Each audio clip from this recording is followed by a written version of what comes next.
نحمده ونصلي ونسلم على رسوله الكريم اما بعد فاعوذ بالله من الشيطان الرجيم بسم الله الرحمن الرحيم قال الله تبارك وتعالى في القرآن المجيد وأتموا الحج والعمرة لله صدق الله مولانا العظيم مولاي صل وسلم دائما ابدا على حبيبك خير الخلق كلهم. اللہ تبارک و تعالیٰ کا بے پایان لطف و کرم اور احسان عظیم ہے کہ جس نے ہمیں اس جمعۃ المبارک کی عظیم اور بابرکت محفل میں اکٹھے ہونے کی توفیق عطا فرمائی اور سب سے بڑھ کر یہ کہ ہمیں دولت ایمان سے برآمد فرمایا. میں نے جو آیت کریمہ کا ٹکڑا آپ کے سامنے تلاوت کرنے کا شرف حاصل کیا، اس میں رب تعالیٰ ارشاد فرماتا ہے اور حج اور عمرہ کو اللہ کے لیے پورا کرو. نیت جو ہے وہ خالص ہونی چاہیے، رضا صرف رب کی ہونی چاہیے. اس کو راضی کرنے کے لیے اور اس سے اپنی زندگی کے گناہوں کی معافی طلب کرنے کے لیے حج اور عمرہ کیا جائے. حج و عمرہ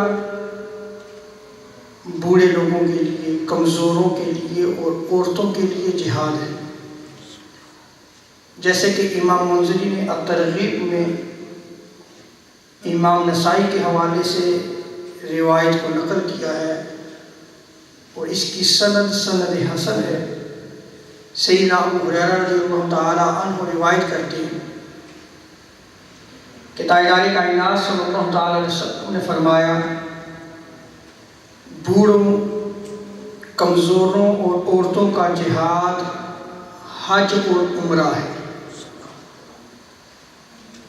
سو اگر کوئی عورت یا کوئی کمزور یا کوئی بوڑھا حج یا عمرہ کرتا ہے تو جتنا عرصہ وہ اس نیکی کے کام میں ہوتا ہے وہ جہاد میں جو ہے وہ مشغول ہوتا ہے. حج گناہوں کو دھو ڈالتا ہے جب اللہ کے حضور سچی توبہ کرتا ہے. دوران حج، دوران طواف صفا و مروہ کی سعی کرتے ہوئے وہ رب تعالیٰ سے مغفرت طلب کرتا ہے، معافی طلب کرتا ہے، وہ رب تعالیٰ سے دعائیں مانگتا ہے. اور اسی طرح دوران حج عبادات کرتے ہوئے مقام عرفہ پر جب ٹھہرتا ہے تو وہ بندہ اللہ سے گناہوں کی معافی طلب کرتا ہے، اللہ تعالیٰ سے عہد کرتا ہے کہ اے رب تعالیٰ جو میں نے زندگی میں گناہ کیے اب میں تیرے حضور اس کی سچی توبہ کرتا ہوں.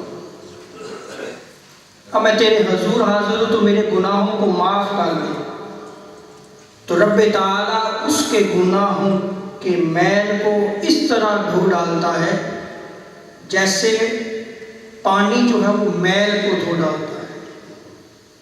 ایسے گناہ دھل جاتے ہیں. امام طبرانی نے موجم الاوس میں اس روایت کو نقل کیا ہے. امام منذری نے الترغیب میں سیدنا عبداللہ بن جراد رضی اللہ تعالی عنہ روایت کرتے ہیں کہ حضور صلی اللہ تعالی علیہ وسلم نے ارشاد فرمایا الحج یغسل الذنوب کما یغسل الماء الدرن.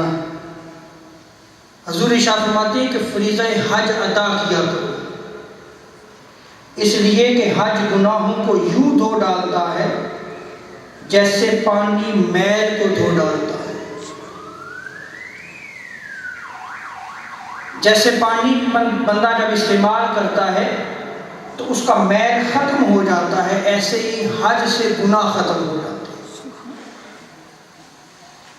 حضرت ابن شماسہ رضی اللہ تعالی عنہ روایت کرتے ہیں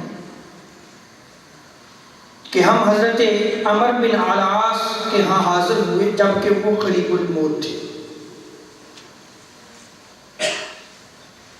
اور جب ہم وہاں حاضر تھے تو حضرت عمر بن العاص یہ صحابی رسول ہیں،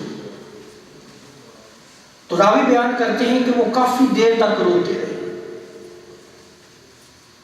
اور رونے کا سبب یہ تھا کہ وہ تاجدار کائنات صلی اللہ تعالی علیہ وسلم کی صحبت کو یاد کرتے تھے، اور اس وقت کو یاد کرتے تھے جب انہوں نے تاجدار کائنات صلی اللہ تعالی علیہ وسلم کے دست اقدس پر اسلام قبول کیا۔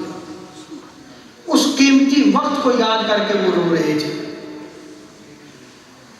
تو حضرت عمر بن العاص رضی اللہ تعالیٰ عنہ کہنے لگے، جب اللہ تعالیٰ نے دین اسلام میرے دل میں ڈال دیا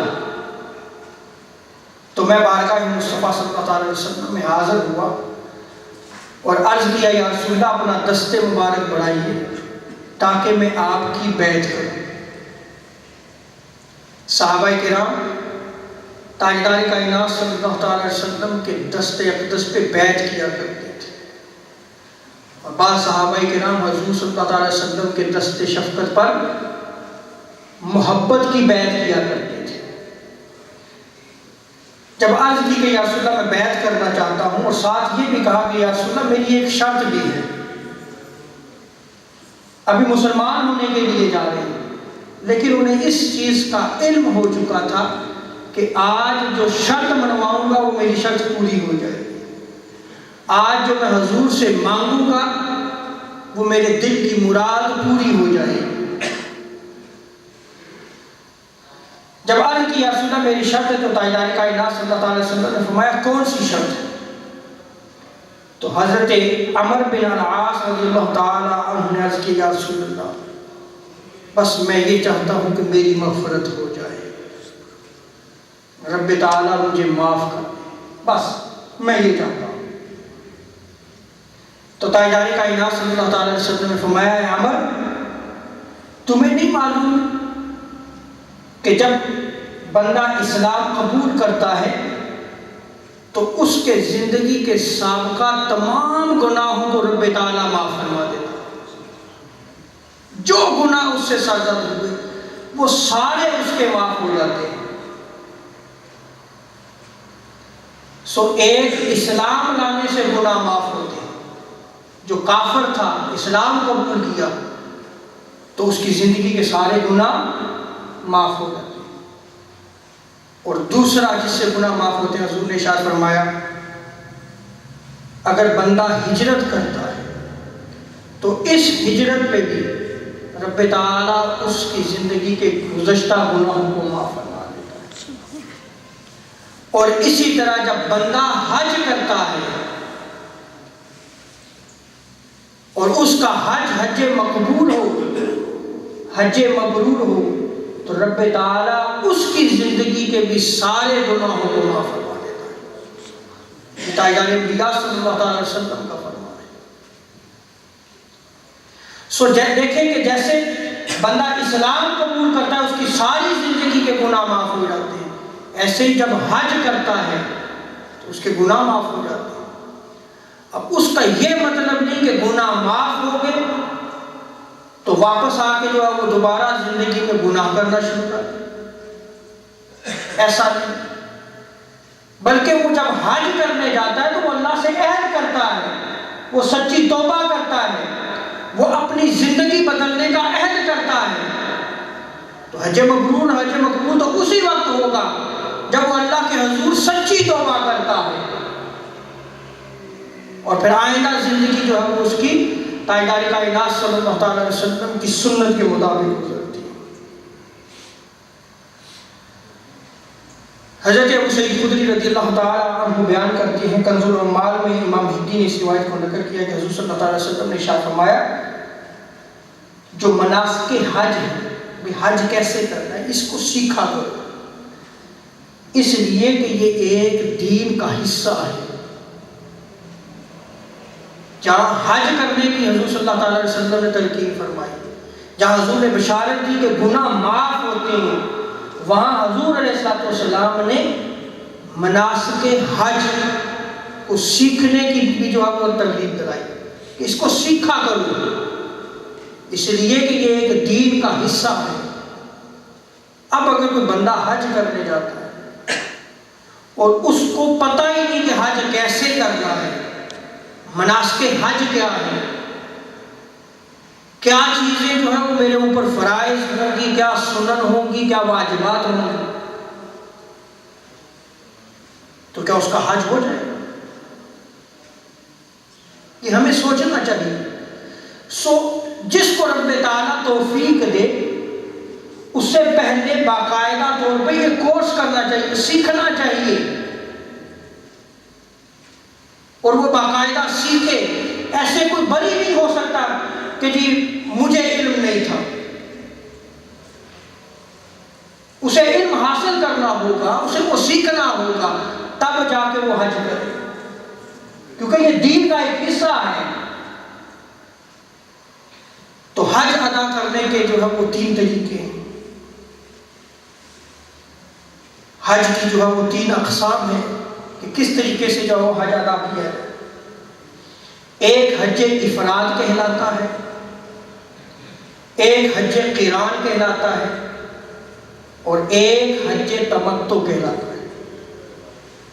حج افراد کیا ہے؟ اس میں صرف حج کا احرام باندھا جاتا ہے، اور اس میں حج کرنے والا عمرہ نہیں کرتا، صرف حج کا احرام باندھا جاتا ہے، بلکہ وہ صرف حج ہی ادا کر سکتا ہے، اور احرام باندھنے سے حج کے اختتام تک مسلسل جو احرام کی شرائط ہیں، ان شرائط کی اس کو پابندی کرنا ہوتی ہے، وہ ختم نہیں ہو جاتی، اسی احرام میں رہے گا اور مسلسل پابندی میں رہے گا۔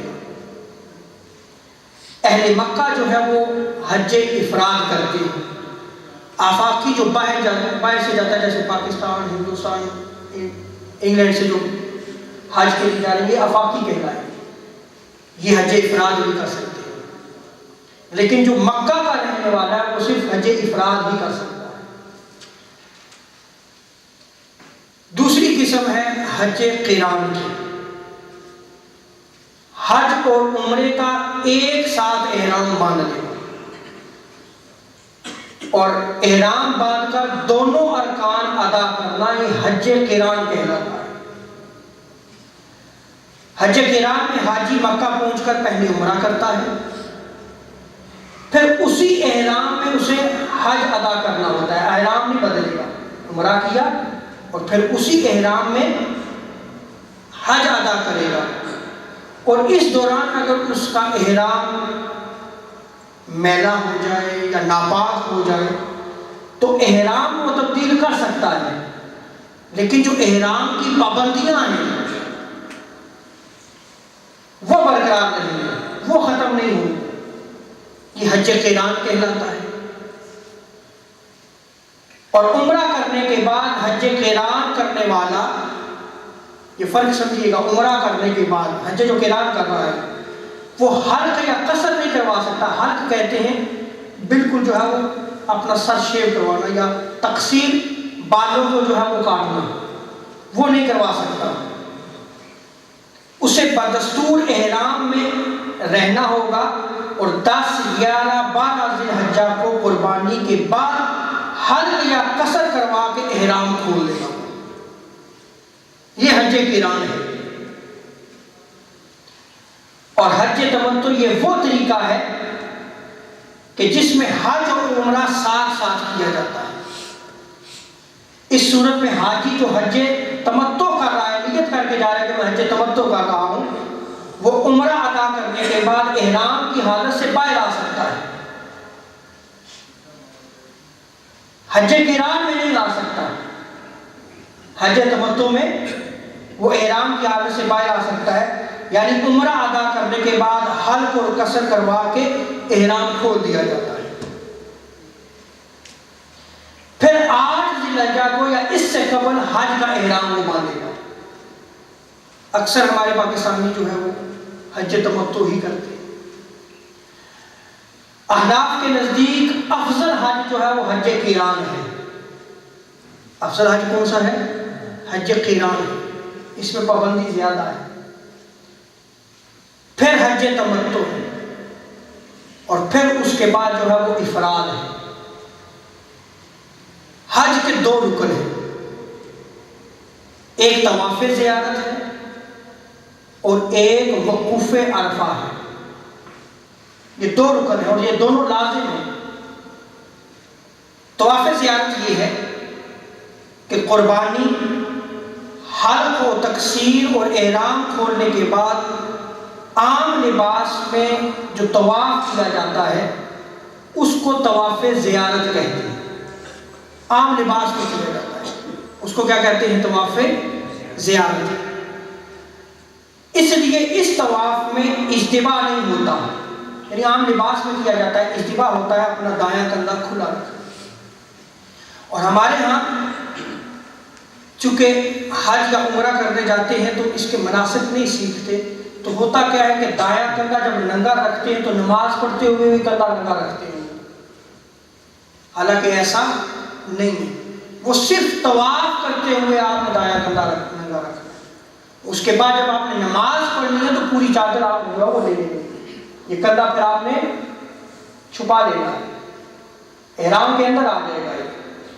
اب چونکہ طواف زیارت عام لباس میں ہوتا ہے تو اس میں اجتباء نہیں، اور یہ طواف 10 ذی الحجہ کی صبح صادق سے 12 ذی الحجہ کی غروب آفتاب سے پہلے تک ہو سکتا ہے.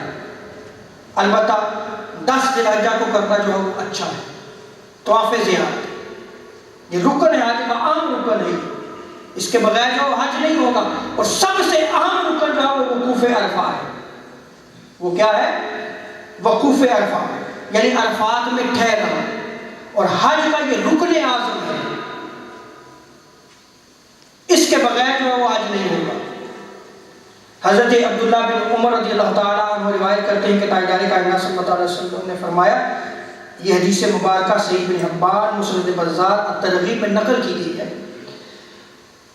حضور ارشاد فرماتے ہیں کہ بندہ مومن جب عرفات میں وقوف کرتا ہے، ٹھہرتا ہے، تو اللہ تعالیٰ اپنی شان کے مطابق آسمان دنیا پہ اجلال فرماتا ہے، نزول فرماتا ہے، اور ارشاد فرماتا ہے میرے بندوں کو دیکھو،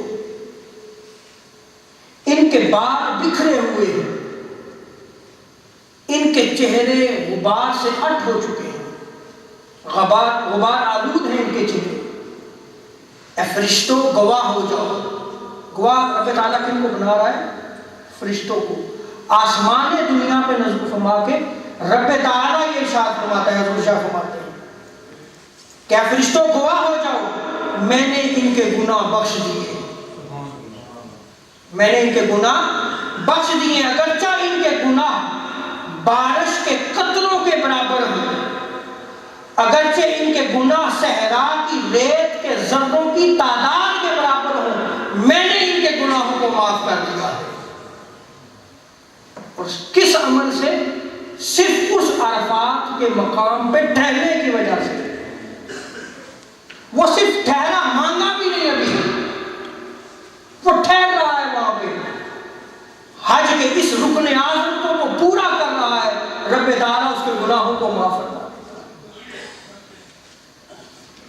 اور مسلم شریف کی روایت میں آتا ہے، سیدہ عائشہ صدیقہ رضی اللہ تعالیٰ عنہا روایت کرتی ہیں، ان رسول اللہ صلی اللہ تعالیٰ علیہ وسلم قال ما من یوم اکثر من ان یعتق اللہ عز وجل فی عبدا من النار من یوم عرفہ. حضور ارشاد فرماتے ہیں کہ اللہ تعالیٰ یوم عرفہ سے زیادہ کسی دن بندوں کو دوزخ سے آزاد نہیں فرماتا، کسی دن بھی سوائے یوم عرفہ. اور اللہ تعالیٰ یوم عرفہ کو، جو عرفہ کا دن ہوتا ہے، اپنے بندوں کے قریب ہوتا ہے. اس دن رب تعالیٰ کا اسے قرب حاصل ہوتا ہے، اور فرشتوں کے سامنے رب تعالیٰ جو ہے وہ اپنے بندوں پر فخر کا اظہار فرماتا ہے، دیکھو میرے بندے کس حالت میں. اسلام میں حج اور عمرہ ایک مقدس فریضہ ہے جس کے ذریعے بندہ اللہ تبارک و تعالیٰ کا قرب حاصل کرتا ہے، جس کے ذریعے بندہ اللہ تبارک و تعالیٰ سے اپنے گناہوں کی معافی طلب کرتا ہے. اور اگر اس کا حج یا عمرہ قبول ہو جاتا ہے تو فرامین مصطفیٰ کے مطابق اس کو پھر جنت کی بشارت دی جاتی ہے۔ لیکن یہ خیال رہے کہ یہ مقدس فریضہ جو ادا کیا جا رہا ہو، حج اور عمرے کے لیے جو اخراجات، جو خرچ نکالا جائے، وہ حلال ہونا چاہیے۔ کیا ہونا چاہیے؟ حلال ہونا چاہیے۔ اور یہ یاد رکھیں کہ رب تعالیٰ حلال کے سوا قبول نہیں فرماتا، کوئی بھی نیکی قبول نہیں فرمائے گا۔ اور اگر یہ فقہی مسئلہ بھی سمجھ لیں، اگر وہ حلال کو حرام سمجھے یا حرام کو حلال سمجھ کر نیکی کرتا ہے کہ جی کچھ نہیں ہوتا، ٹھیک ہے قبول ہو جائے گی، حرام تھا حلال سمجھ کے کرتا ہے، تو وہ شخص دائرۂ اسلام سے خارج ہو جائے گا۔ اس لیے کہ جس چیز کو رب تعالیٰ حرام قرار دے، بندہ کیسے حلال قرار دے سکتا ہے؟ جس کو تاجدار انبیاء صلی اللہ علیہ وسلم حرام قرار دے، بندہ کیسے اس کو جو حلال قرار دے سکتا ہے؟ سو اس کی کمائی جو ہے وہ حلال ہونی چاہیے۔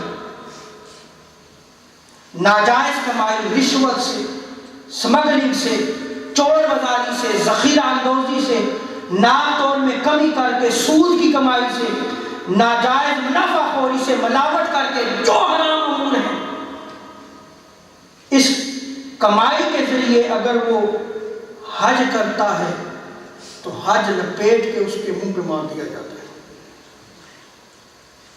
اس کی اس نیکی کو اس کے منہ پہ مار دیا جاتا ہے۔ حضرت سیدنا ابو ہریرہ رضی اللہ تعالیٰ عنہ روایت کرتے ہیں، موجب الاوس میں اور ترغیب میں امام منذری نے اس روایت کو نقل کیا ہے کہ تاجدار کائنات صلی اللہ علیہ وسلم نے فرمایا کہ جب حاجی حج کے ارادے سے مال حلال و پاکیزہ لے کر چلتا ہے، مال اس کا پاکیزہ ہے، حلال کمائی لے کے چلتا ہے، سواری پر سوار ہوتے ہوئے وہ لبیک اللہم لبیک کی صدا کو بلند کرتا ہے، حلال کمائی ہے اور صدا بلند کر رہا ہے لبیک اللہم لبیک، تو آسمان سے ایک پکارنے والا پکارتا ہے۔ حضرت فرماتے ہیں کہ پکارنے والا کہتا ہے لبیک و سعدیک، تیری دنیا اور آخرت سلامت ہے، ہم موجود ہیں، بتا تو کیا چاہتا ہے۔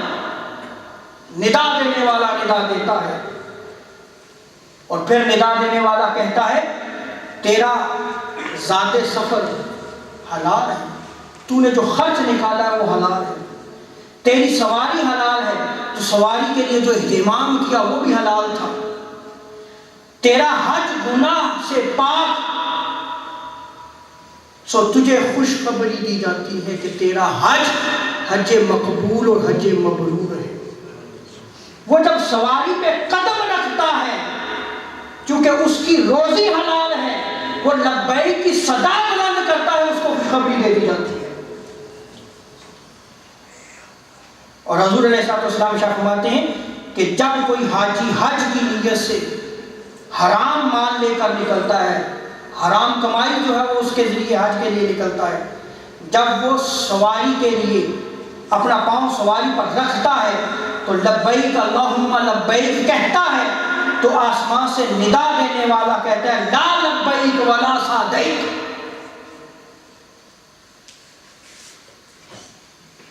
تیری حاضری قبول نہیں ہے، تیری دنیا اور آخرت سلامت نہیں ہے،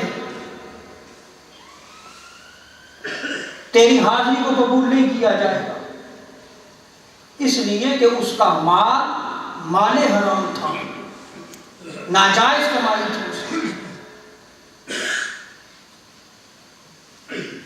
اور حضور علیہ السلام جب فرماتے ہیں کہ پھر ندا دینے والا کہتا ہے تیرا سامان سفر حرام، تیرے اخراجات حرام، تیرا حج گناہ اور غیر مقبول ہے، تیرا حج گناہ اور غیر مقبول ہے۔ بنی اسرائیل کا ایک واقعہ ہے، امام شارانی نے اس کو نقل کیا ہے کہ ایک شخص جو ہے وہ ذکر کرتا تھا، بہت زیادہ ذکر کرتا تھا، وہ قوم بہت زیادہ اللہ کا ذکر کرتا تھا۔ رب تعالیٰ نے اس دور کے نبی پر وحی کی کہ جاؤ میرے ان بندوں کو کہہ دو کہ میرا ذکر نہ کیا کرے، میرا ذکر نہ کیا کرے، اس لیے کہ جب وہ میرا ذکر کرتے ہیں تو میں ان پہ لعنت بھیجتا ہوں۔ کیا کرتا ہوں؟ لعنت بھیجتا ہوں۔ کہیں ہمارا ذکر ایسا نہ ہو جائے کہ ہم یہاں ذکر کریں اور رب تعالیٰ جو ہے وہ ہم پہ لعنت کر کے، کیسا ذکر ہے؟ ہمیں اپنی کمائی کی طرف توجہ دینا ہوگی کہ ہماری کمائی جو ہے وہ ذریعہ حلال ہے یا کہ نہیں۔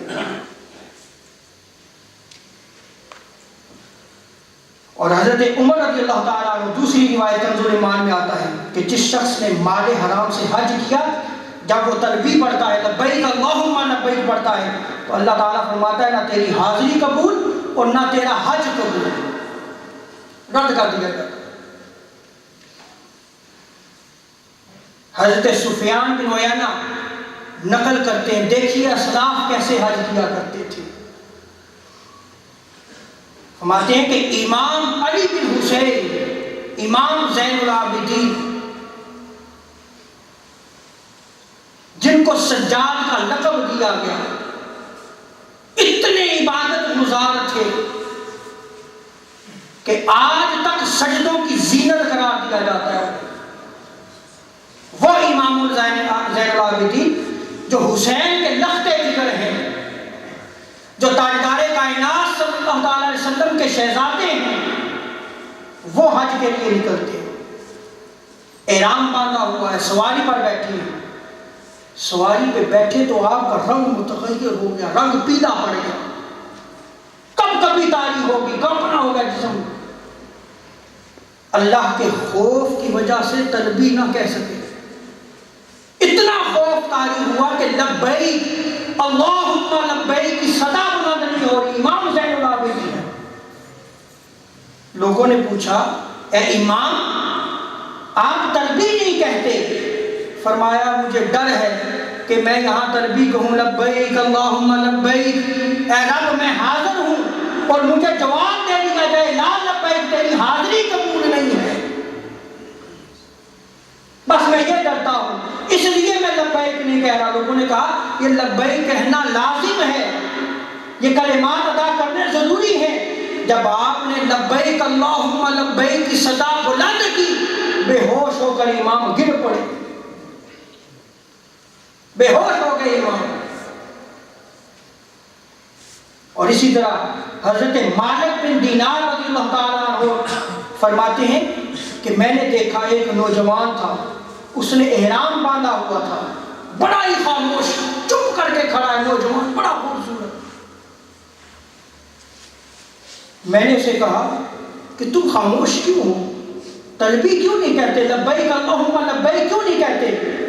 اس نے پوچھا ہے شیخ مجھے کیا فائدہ دے گا یہ، میرے گناہ ہیں، میری زندگی گناہوں میں بس ہوئی ہے، میرے بڑے بڑے جرائم ہیں، میں نے بڑے بڑے جرم کیے ہیں، برے اعمال بے شمار ہیں، مجھے ڈر ہے کہ اگر میں لبیک اللہم لبیک کہوں تو آگے سے آواز آ جائے لا لبیک، تیری حاضری قبول نہیں، میں ڈرتا ہوں۔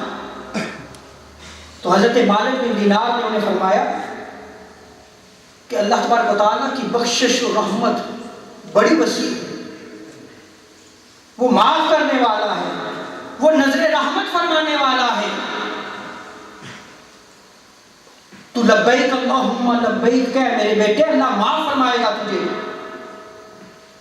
اس نوجوان نے جب لبیک اللہم لبیک کہا تو اس کا جسم کانپنے لگا، حتیٰ کہ وہ زمین کے پہلو پہ چلا گیا، اور لبیک کہتے ہوئے اس کی سسکیاں بند گئی، ہچکی لگی اور اس کی روح پرواز کر گئی۔ اللہ کے بندے ایسے حج اور عمرہ کرتے ہیں۔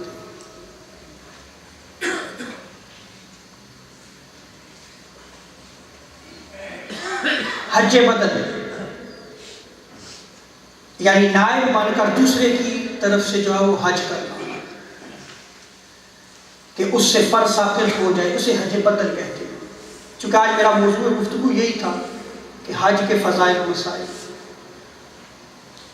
حضرت عبداللہ ابن عباس رضی اللہ تعالیٰ عنہما